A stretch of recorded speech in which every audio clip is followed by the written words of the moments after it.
ಒಂದು ವಿಶಾಲವಾದ ಮೈದಾನದಲ್ಲಿ ಎರಡು ಬಲಿಷ್ಠ ಗೂಳಿಗಳು ತಮ್ಮ ಅಸ್ತಿತ್ವಕ್ಕಾಗಿ ಭೀಕರವಾಗಿ ಹೋರಾಡುತ್ತಿದ್ದವು.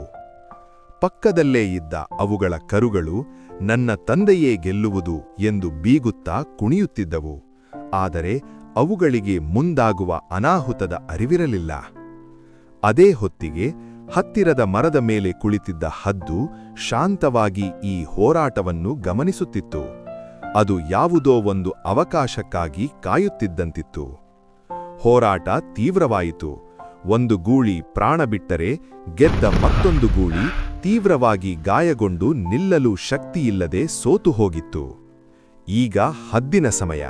ಅದು ಕೆಳಗಿಳಿದು ಸತ್ತ ಗೂಳಿಯನ್ನು ತಿನ್ನತೊಡಗಿತು.